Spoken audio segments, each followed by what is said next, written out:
आज सरकारी उच्च विद्यालय सिंधीगुड़ाଠାରେ गणेश पूजा पालन होइछि। ଏହି ପୂଜାରେ ବିଦ୍ୟାଳୟର 400ରୁ ଅଧିକ ଛାତ୍ରଛାତ୍ରୀ ଓ ବିଦ୍ୟାଳୟର ସମସ୍ତ ଶିକ୍ଷକ ଶିକ୍ଷୟିତ୍ରୀ ଯୋଗ ଦେଇଥିଲେ।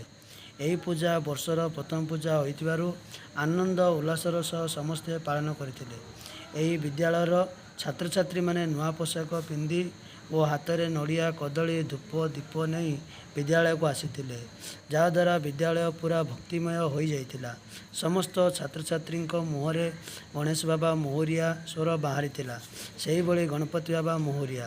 ବିଦ୍ୟାଳୟର ଛାତ୍ରଛାତ୍ରୀମାନେ ପୂଜା ମଣ୍ଡପ ଆଗରେ ଶାନ୍ତିରେ ବସି ପୁରୋହିତଙ୍କ ଶ୍ଲୋକକୁ ମନ ଦେଇ ଶୁଣୁଥିଲେ ଓ ମଝିରେ ମଝିରେ ଗଣପତିଙ୍କୁ ଜୁହାର କରୁଥିଲେ। ଏହି ପୂଜାରେ ଗଣେଶଙ୍କୁ ଦୀପ ପ୍ରଜ୍ୱଳନ, ପ୍ରସାଦ ଓ ପୁଷ୍ପାଞ୍ଜଳି ପ୍ରଦାନ କରାଯାଇଥିଲା। ଶେଷରେ ପୁରୋହିତ ବିଦ୍ୟାଳୟର ସମସ୍ତ ଛାତ୍ରଛାତ୍ରୀଙ୍କ ଶିକ୍ଷାର ଉନ୍ନତି ଆସିବା ଓ ସମସ୍ତେ ସୁସ୍ଥ ରହିବା ପାଇଁ ଗଣେଶଙ୍କ ପାଖରେ ପ୍ରାର୍ଥନା କରିଥିଲେ।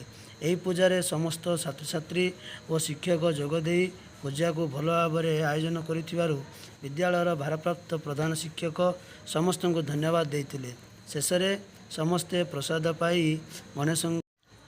ଗଣେଶଙ୍କ ଆଶୀର୍ବାଦ ନେଇ ଘରକୁ ଯାଇଥିଲେ।